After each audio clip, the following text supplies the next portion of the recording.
We bring you the morning edition of MBC News with me, Romeo Umari. Coming up. President Mutharika describes the National Intelligence Services as a vital tool for safeguarding national stability. Malawians assured of the government's commitment to ensuring a seamless supply of petroleum products. And police in the country enhance visibility in strategic hotspots to protect lives and property during the Easter festive season.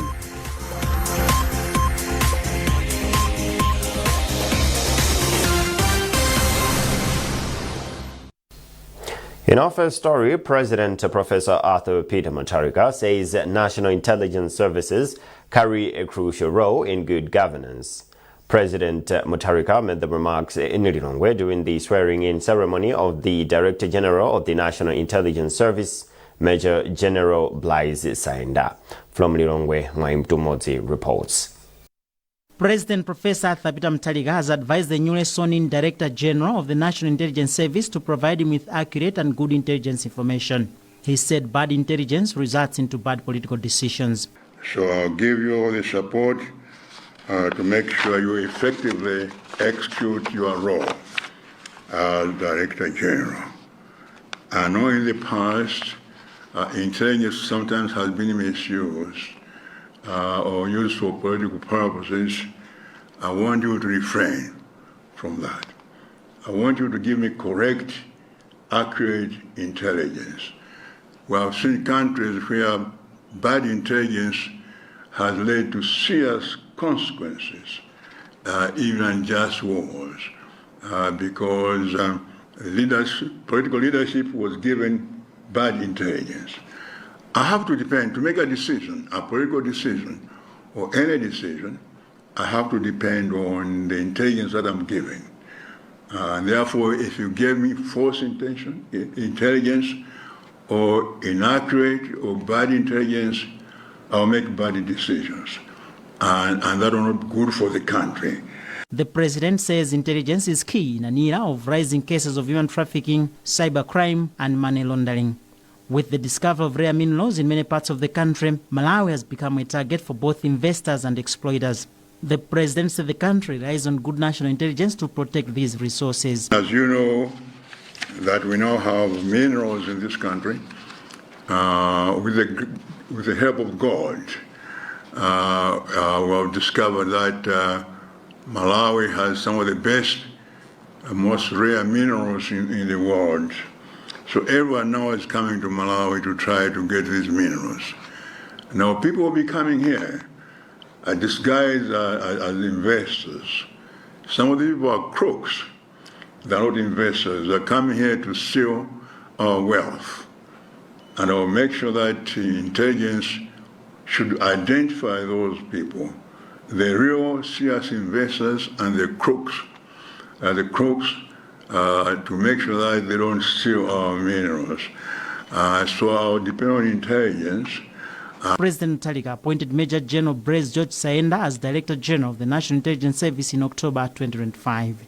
Saenda is a seasoned military leader and a strategic security expert with experience in defense operations, strategic planning, and international security management. Mwaim Tumodzi, MBC News, Lilongwe.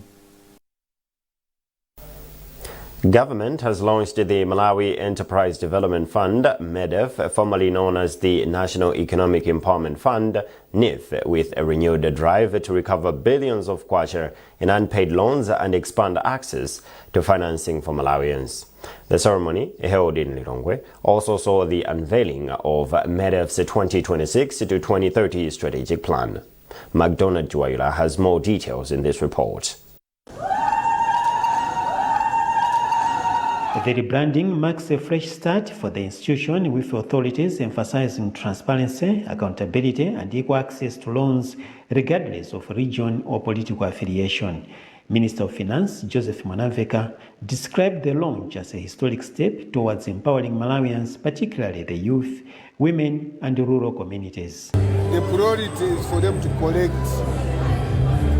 the 200 billion that has been given out. That is taxpayers' money. There's no reason that you can leave that money without collecting. Because once we do that, we are now punishing the taxpayer. We are punishing the Malawian. Because that money is supposed to be revolved. But the other people also are supposed to benefit from that. So as I've said in the statement, the board, the management make sure that that money is collected. It's not a gift, it's not a donation. Anyone who benefited from the 200 billion is supposed to pay back. MEDEF Board Chairperson James Napambo said the fund will adopt group lending as a key strategy to improve repayment rates, strengthen accountability among borrowers.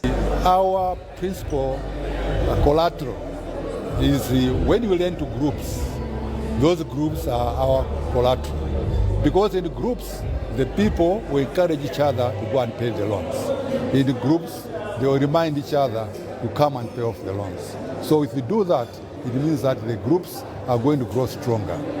There are groups who have paid their money back, and when they come back to us, we give them bigger loans to ensure that their businesses grow from strength to strength. And MEDEF Chief Executive Officer Kais Sadala admitted that the institution is currently facing financial challenges, including outstanding debts, which have delayed fresh loan disbursements. So the president is saying he's the president for the whole country. This organization is organization for the whole country.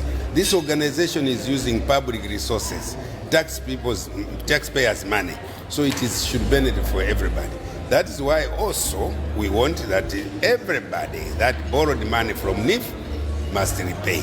Meanwhile, authorities have since assured the public that strict measures will be implemented to ensure all borrowers repay their loans, warning that no defaulter will be spared.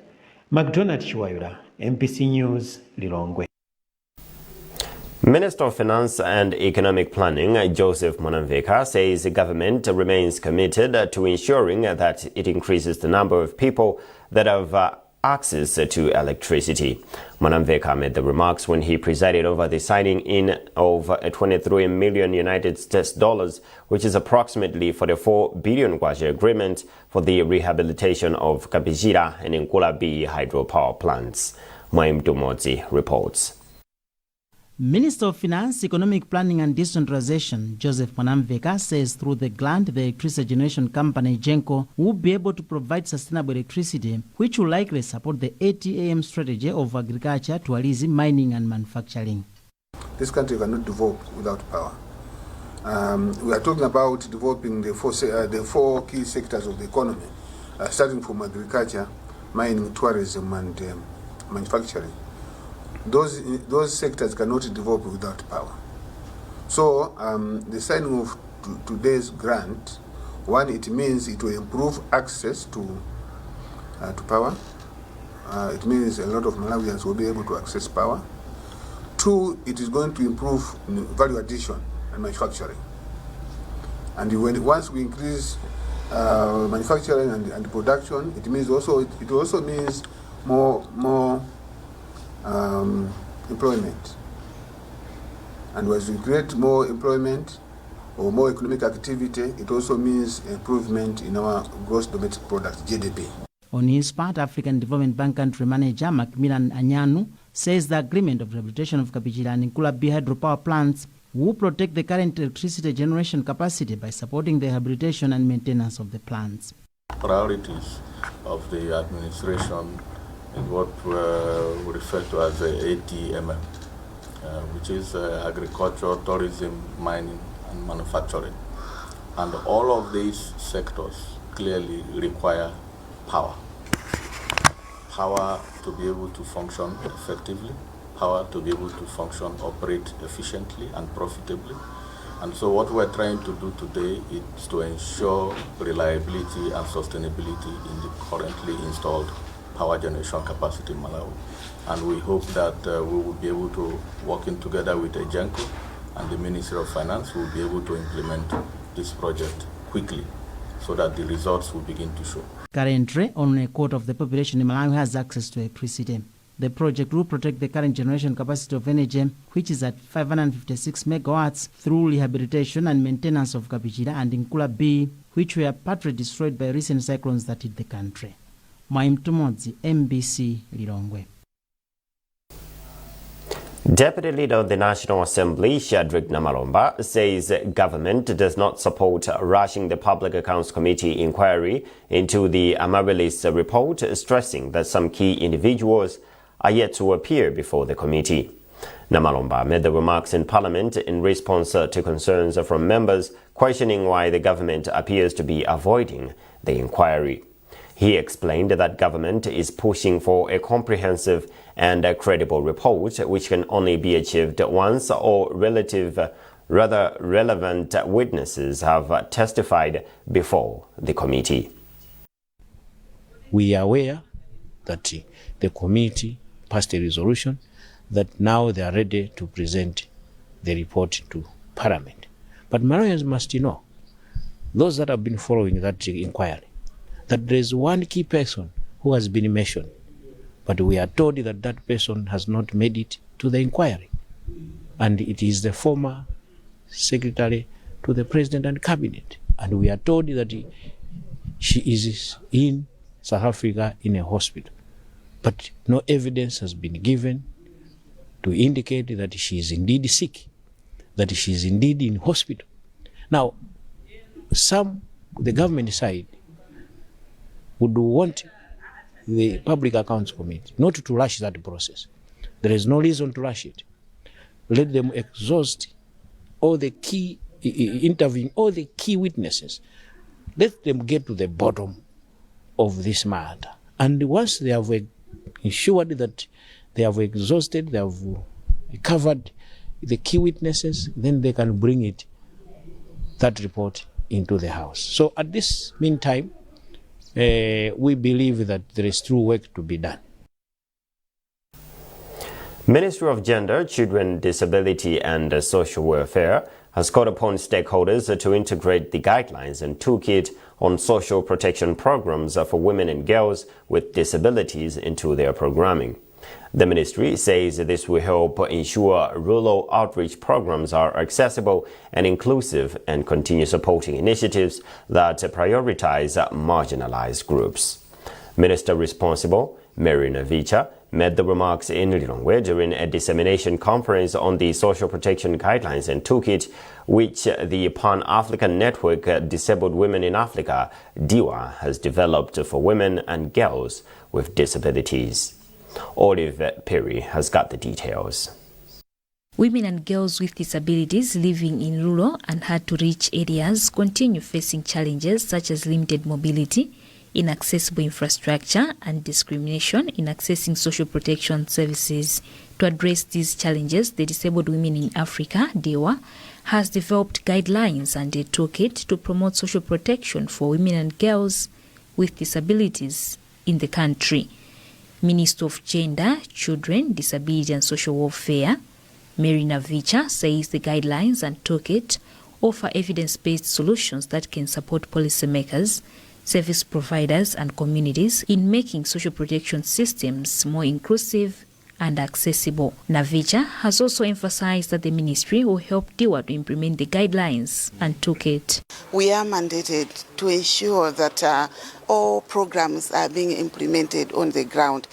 We've seen so many documents, we've seen proposals, concept notes on papers, but when it comes to implementation, it's very hard. So as a ministry, we have a responsibility to monitor the programs and also provide guidance and technical support to all NGOs, including DIWA. In her remarks, Executive Director for Disabled Women in Africa, DIWA, Ruth Nkutumula, said the guidelines are intended to ensure that women and girls with disabilities can enjoy their rights and have access to various economic opportunities. It is very important for us to launch this, and we are very happy that we have the Honorable Minister coming here to really reaffirm their commitment to ensuring that women with disability can continue to enjoy these rights, and even through these guidelines to bring that awareness, to bring that endorsement that these are really quite important and relevant documents. Disabled Women in Africa, DIWA, says it will be providing grants ranging from $5,000 to $10,000 to support innovative projects that promote social protection programs for women and girls with disabilities. Olive Piri, MBC News, Lilongwe. This is MBC News with me, Romeo Umari. A reminder of our top stories this morning. President Mutharika describes the National Intelligence Services as a vital tool for safeguarding national stability.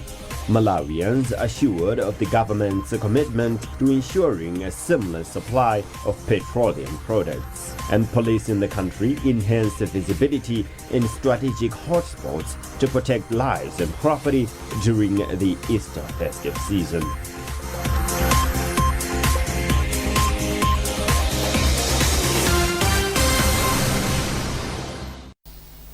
Welcome back. Police in the northern region have increased their visibility in the roads and different places to protect people's lives and property during the Easter season. Northern Region Police Publicist Cecilia Nkhani said anyone breaking the law will be arrested, adding that people should also ensure their safety in homes, on the road and other places. Nkhani explains to our reporter Musa Sejeyo. We are well prepared as police. You see a number of traffic officers on our roads because we know that during this Easter celebration, there are roads here in Northern Region will be congested. So our traffic officers, they are going to conduct traffic checks to ensure safety on our roads. We want that any vehicle that will be used on our roads should be roadworthy. We are conducting vehicle and foot patrols day and night. We are everywhere. So anyone who will break the law will arrest them. And this is a warning to everyone. We are ready, as I already said, we are ready as police, we are everywhere. And also people should not be worried. We ensure them that they are safe. We are ready to protect them during this Easter. People will be celebrating differently. Some will go to church, some will go to the lake, some will visit their relatives. So make sure that whenever they are leaving their homes, they should keep the home safe. As Christians across the world today begin commemorating Easter on Good Friday, Bishop Mhango of the Redeemed Presbyterian Church, RPC, has asked Malawians to utilize this period by showing love to all manners of people. Bishop Mhango said the Easter period reflects the love God has for mankind. Therefore, Christians should replicate the same love. In this interview with Tamvani, Mhango begins with explaining by the meaning of Easter. This is a season which is regarded as a bedrock for Christianity because it is the climax of the mission that Jesus came to do in this world. Now, there was a date about our sins. There was something that God needed to clear from us, and that sin separated us from His love and detached us from His glory. Every problem that a human being had, all those things are now finished. This is the time when we show love. We are being grateful to God for what He did to us. At the same time, we emulate His example of loving us, and then we reciprocate that by loving our friends as well and showing them the goodness of God. So it's not time to party and do things that are filthy before God, because that would be a sign of not appreciating what He did.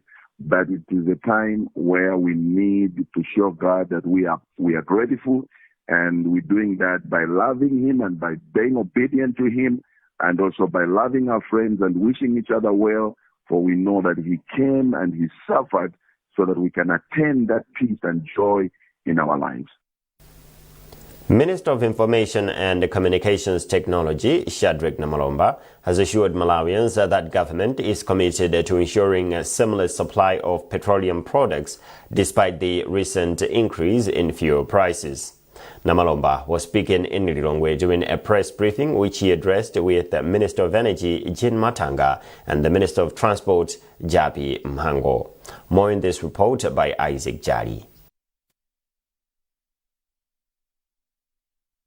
At a media briefing in Lilongwe, Minister of Information Shadrack Namalomba emphasized that government is doing all it can to ensure fuel is available at all times. However, Namalomba warned against an unrealistic increase of prices of goods and services as a result of the recent fuel price increase. Namalomba stressed that government will not condone such tendencies and appealed to the media to be on the lookout. He went on to clarify that the upward revision of fuel prices has been necessitated by both domestic as well as external pressures, such as the war in Iran, which has affected supply. However, he reiterated that it was proper to effect the increases than to let Malawians suffer from disruptions of fuel supplies. For her part, Minister of Energy Jean Matanga said Malawians should not panic, as over 2 million litres of petrol is in transit, while about 17 million litres is also being loaded at various ports. In terms of what is available in the country at the moment, on petrol, our reserves are at 798,000 litres. Diesel, we've got 1,928,000 litres. In transit from Mozambique ports as well as Tanzanian ports consolidated, petrol, we've got 2,014,000 litres. Diesel, we've got 1,844,000 litres. Being loaded at the ports, both in Tanzania and Mozambique, petrol, we are loading 16,048,000. Diesel, we are loading 16,670,000. In terms of stock days, for petrol, we are talking of 17.83 days. For diesel, we're talking of 27.78 days, stock days. So that's what we have as the fuels available. She also clarified that although government has only responded to the prevailing effects of the Iran war, the previous administration also erred by removing road levies, which are critical in road maintenance. She further observed that the hike would help government repay 1.2 trillion kwacha, which the previous administration owed fuel importers. Matanga said failing to act would have led to serious consequences, including fuel shortage and re-emergence of the black market and a broader economic breakdown. In the long term, Matanga disclosed plans to construct additional fuel reserves so that Malawi should have a 2-month fuel cover of 120 million litres from the current 1-month cover of 60 million litres. Isaac Jali, MBC, Lilongwe. Government has appealed for more relief support in order to reach the 17 billion kwacha target needed to assist people who were affected by recent floods in 23 councils. Chief Secretary to Government Justin Saidi made the appeal during the handover of 200 million kwacha from Electricity Supply Corporation of Malawi, ESCOM. The Department of Disaster Management Affairs, DODMA, has since also received relief items from Sunbuild Tourism Company. Details in this report by Austin Fukula.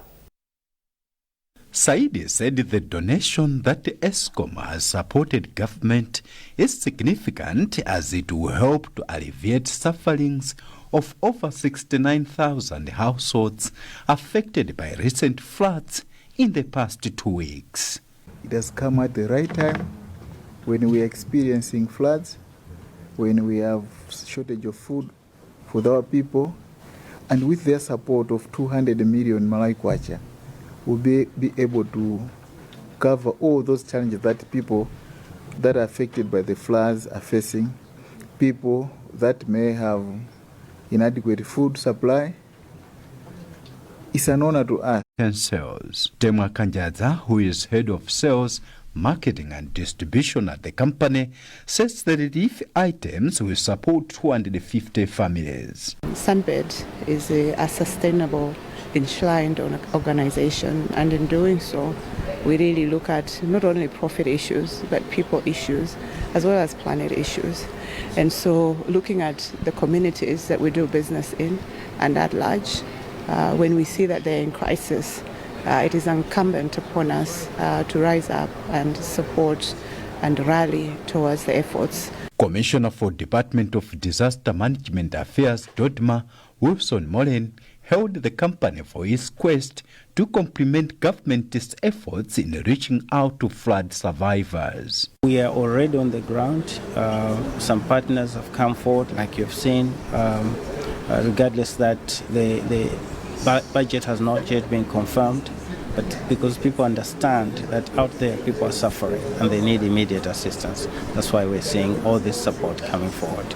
At least 34 people died due to recent floods, which affected 69,000 households, displacing at least 6,000 households. Austin Fugura, MBC News, Lilongwe. And that item wraps up this edition of MBC News. A reminder of our top stories this morning. President Mutharika describes the National Intelligence Services as a vital tool for safeguarding national stability. Malawians assured of the government's commitment to ensuring a seamless supply of petroleum products. And police in the country enhance visibility in strategic hotspots to protect lives and property during the Easter festive season.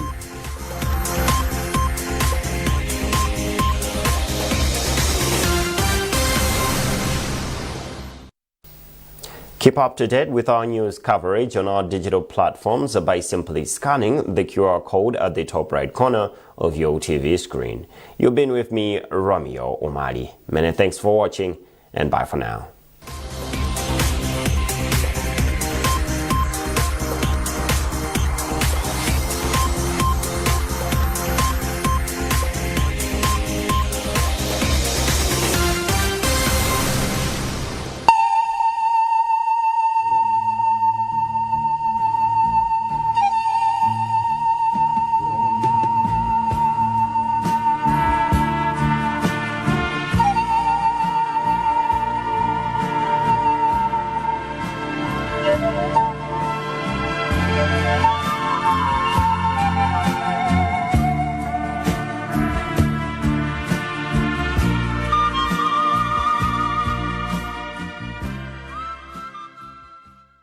Mu mbiri ya Kikristo muli nthawi zingapo zimene